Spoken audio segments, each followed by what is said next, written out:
Good morning. Welcome to the news bulletin of this hour. This is Gibson for today's news. The headlines. Pakistani troops again violate ceasefire along Indo-Pak border in Jammu and Kashmir. 2 Pakistani Rangers killed in strong retaliation from India. Prime Minister to inaugurate India Science Congress in Mumbai today. CBI constitutes 4 special teams to fast-track probe in the 45,000 crore Ponzi scam related to Pearls Group. Fresh snowfall and rains affect normal life in North India. Now the news in detail. Pakistani troops last night resorted to heavy mortar shelling and firing in several BSF posts along Indo-Pak border in Samba and Kathur districts of Jammu and Kashmir, drawing a strong retaliation from India. BSF sources said they have got reports that 2 Pakistani Rangers were killed in exchange of fire last night. 5 Pakistani Rangers have been killed since Thursday in exchange of fire along the border. Our reports correspondent last night's ceasefire violation was the 4th by the Rangers in as many days and the 8th in the last 9 days. India has rejected the allegations made in External Affairs Minister Sushma Swaraj by Pakistani Foreign Affairs Advisor Sartaaj Aziz over cross-border firing as baseless. In the letter, Pakistan alleged that India killed 2 Pakistani Rangers in a cold blood after calling them for a meeting on the international border on Wednesday. The External Affairs Minister strongly denied the accusations, saying this had already been conveyed at a meeting in Islamabad between Pakistan Foreign Secretary and India High Commissioner. The security has been beefed up in Gujarat after Coast Guard intercepted a Pakistani boat.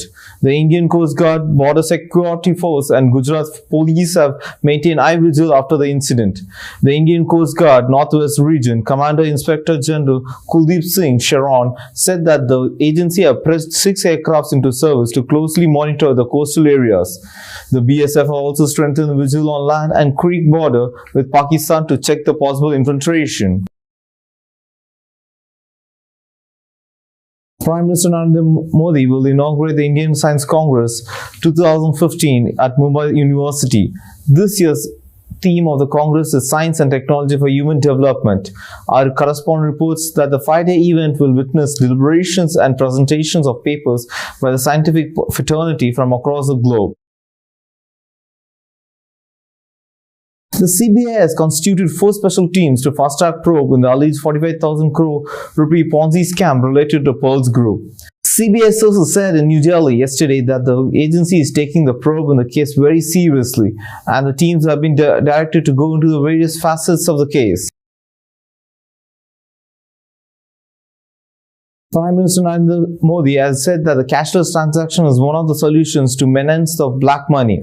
Addressing ICICI Foundation Day function in Mumbai yesterday evening, Mr. Modi advised banks to go for cashless transaction, which can help the government in rooting out the black money. He asked the banks to take up social cause, finance, swachhta or cleanliness entrepreneurs. Addressing the function, Finance Minister Arun Jaitley has said that India will match the Chinese growth rate once the unbanked population comes under structural finance system. Mr. Jaitley said that the real challenge is to bring up a further spurt in the investment, concentrate on the infrastructure and improve manufacturing in a big way. Prime Minister Narendra Modi met the head of the Dawoodi Bohra community, Sayyidina Mufaddal Saifuddin, in Mumbai yesterday. During the meeting, Prime Minister Modi sought participation of the Bohra community for the Swachh Bharat campaign. A PMO statement said that the head of the community lauded the Prime Minister's efforts to take India forward and pledged the community support for his initiatives. The government has introduced a scheme for rating of ITIs in order to promote excellence in vocational training. The Minister of Labour and Employment in a press release said the scheme will provide a benchmark for comparison amongst various institutes and trades offered by them. It also expected to bring a differentiating factor for institutions leading to increased market competition and quality improvement. The weather report. Fresh snowfall and rain affected normal life in North India. The Kashmir Valley is relying under biting cold. Rainfall in Punjab and Haryana has brought down the maximum temperature, adding to the winter chill. Similar weather conditions are prevailing in Rajasthan. Srinagar recorded a minimum of minus 5.4 degrees Celsius yesterday. In Uttarakhand, temperature has fallen considerably, falling fresh snowfall in higher reaches of Garhwal and Kumaon regions, with moderate rains in lower hills and valleys. In Himachal Pradesh, the higher reaches continue to experience light to moderate snowfall while rain lashes other parts of state last night. Delhiites today got some respite from the biting cold with the minimum temperature settling at 13.8 degrees Celsius, witnessing rise of 7 degrees. The Met Department has predicted partial cloudy sky with possibility of light rain in Delhi as well as its adjoining areas in the next 24 hours. Today's weather report is from Gibson Daniel. Thanks for joining with us for today's weather report. Have a good day. Before we end this news bulletin, the headlines again. Pakistani troops again violate ceasefire along Indo-Pak border in Jammu and Kashmir. 2 Pakistani rangers killed in strong retaliation from India. Prime Minister to inaugurate India Science Congress in Mumbai today. CBI constitutes 4 special teams to fast-track probe in the 45,000 crore Ponzi scam related to Pearls Group.